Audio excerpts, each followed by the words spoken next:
Good morning, everyone. Royce Miller here. Happy Mother's Day.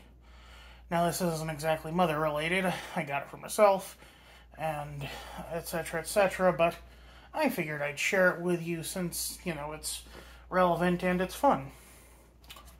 Got a little package here from our old friends at Target. Let's rip into it.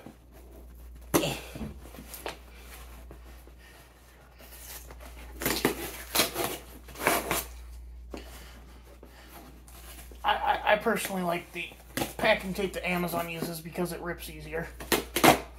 Do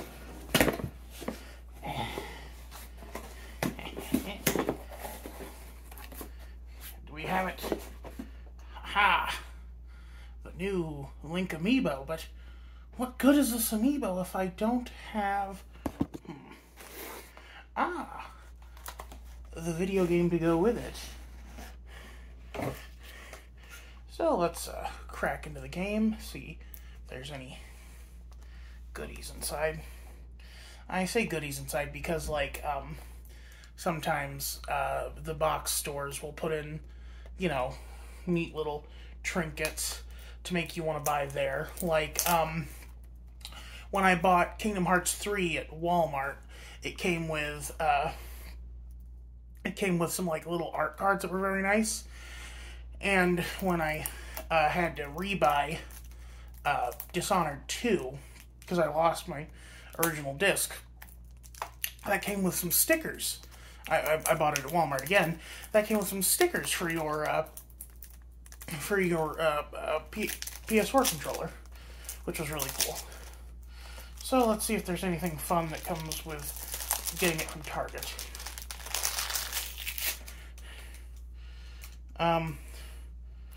For some reason, the language is in multiple languages. I guess Spanish, which, that's fine. I don't care. Well, let's... first off, there's nothing on the inside worth noting, or there's no bonuses on the inside, I should say, but as you can see on the outside, you have this lovely vista with Link perched on top with his little fake arm, or with his, synthetic arm, something like that. Then on the back, you have Explore, Create, Discover. On the inside, you have this, almost Aztec-looking runage. Oh, Lord. Don't look at the reflection there. And, of course, the little switch...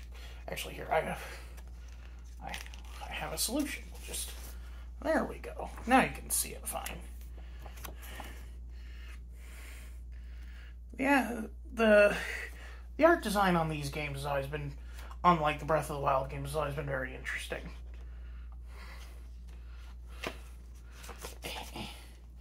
Although I kind of wish it had the reversible cover, so I could,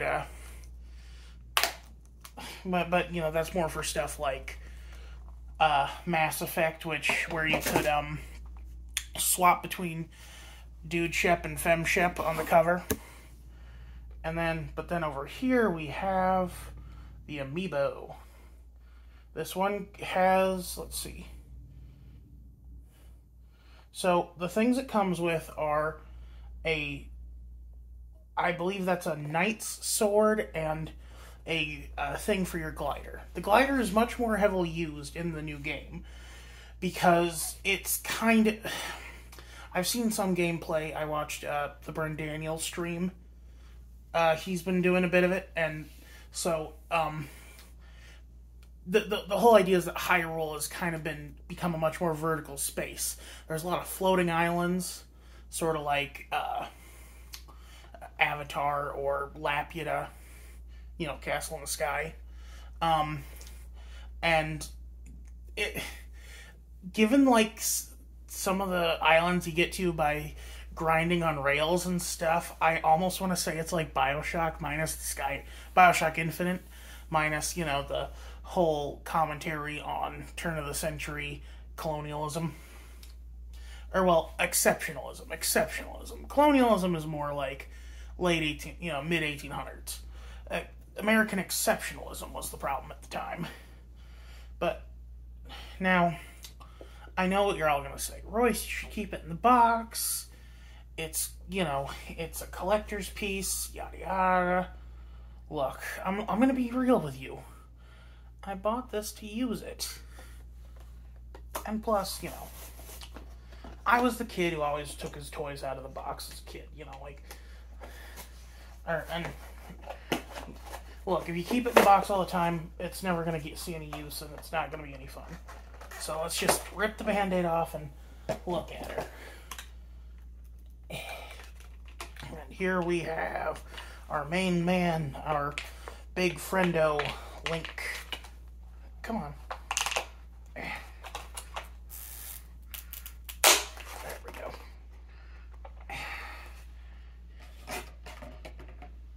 I am curious how these things work. I wonder if it's like a, I wonder, but, I'm sure there's someone who's already explained it better than I ever could imagine. I was just thinking, maybe it's like the tap keys at some of the newer hotels. We still have the old card readers at ours, so I don't know much about those. Anyway, let's take a closer look. You have Link in a lovely cape with a nice little decal there. You have what appears to be the Master Sword on his back. A little sheath of arrows, even though he doesn't have a bow with him, seemingly. And then you have the kind of the more recent tunic design. And then, of course, you have the new feature, his arm that was given to him. I don't know what... Look, I'll need to play the game. I mean, you just saw me open it. But anyway, this new arm that gives him the magic power to, combine things together. The gameplay reminded me a lot of Dead Rising 2, where a big feature of that was combining stuff together. Which, the only thing I liked to do in that game was you take some jewelry and a flashlight, you combine those together and it makes a lightsaber. That was a lot of fun. Although, it does highlight one of my least favorite features in video games, or most hated. Not the most hated, but up there for me, is, of course, weapons that degrade. I don't like weapons, because I'm always thinking then, do I use it? Do I not use it? And I end up just with an inventory full of good weapons that I don't want to use, and so I'm always resorting to the cheap, dumb stuff. And, that's a big problem I have with Minecraft. That's not too much of a problem with Oblivion, but Oblivion does counteract it by having it repair hammers and stuff. But you see what I mean, right? If I get a weapon for a limited amount of time, I don't want to waste it. And then I end up not using it. Anyway, I am a little... Given it's showing up different on camera, but it is a very opaque.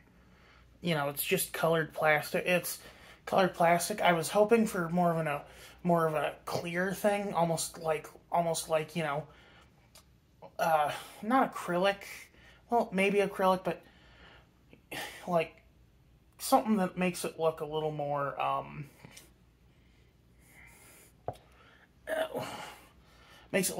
glowy. Wait a minute. Oh my god, wait. Hold on. No, maybe. Does this glow in the dark?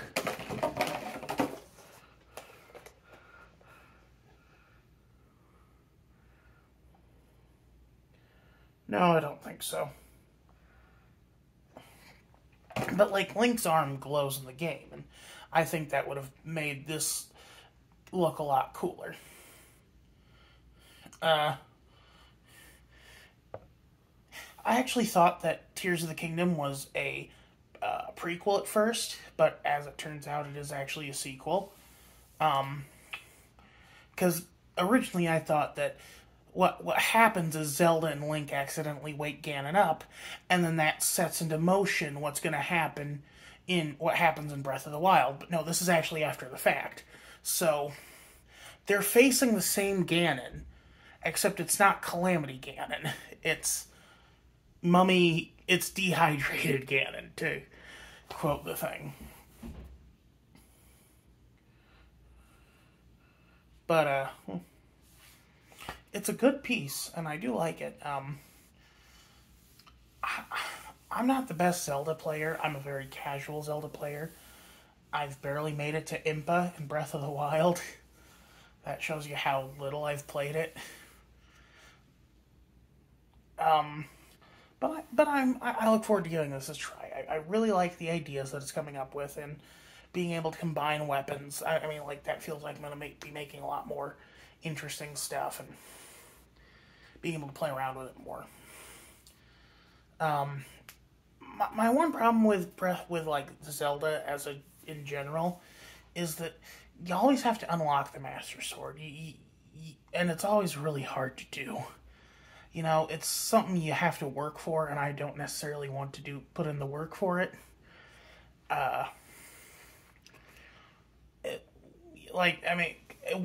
Especially with like Breath of the Wild and stuff, because like literally everything is optional in Breath of the Wild. You could, in theory, go face Ganondorf as soon as you wake up, Calamity Ganon, as soon as you wake up. And I don't know how comfortable I am with that. Well, not with that, but like, I don't like how, I don't know, but maybe uncomfortable is not the word for it. It's like because it's all optional, it's all a lot harder to do. Because, you don't have to go start the divine, turn the divine beast back, get rid of the corruption in them. You don't have to get the Master Sword. You don't have to do all this other stuff. But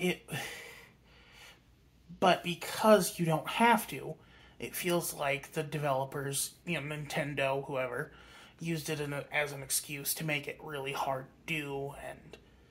But maybe I'm overthinking it. Maybe, it's kind of like when I first got into Oblivion, how it looked too big for me. So maybe I just need to rethink, I'm gonna try it. I'm gonna give it my best. Believe it or not, I actually did buy Breath of the Wild twice. Once on the Wii U, once on the Switch. So, we'll see how I do it. Anyway, I am probably going to post this video today, even though I have a bunch of others showing up, just because, like, Tears of the Kingdom, it's in the zeitgeist, and, I got this little dude, so he's probably going to be... I should probably tell you how I got him. I just ordered him off Target. He was still $15 on Target. If you get it from the box stores aren't allowed to charge you more than retail, so you could try to find it on eBay, but they'll be charging you $50-$60 for it. Just get it from Target or Walmart. Wait for it to go back into stock if you have to. Well, I mean, I don't know if that's possible, but hey, Target has them. I don't know how long they'll have them, but they have them. I actually do have a couple amiibos. I forget if I rescued them yet or not. The other ones I have are Rosalina, Palutena, Mewtwo, Link, and Dark Pit. Oh, Link on horse from Breath of the Wild. And Dark Pit. I'm trying to think if there's any I really want. Maybe Breath of the Wild Zelda. But that one's like $40. I don't know. Anyway, that's going to be it for me today. Thank you all for joining me. You all have a happy Mother's Day. Call your mom. Tell her you love her. This is Royce Miller, signing off.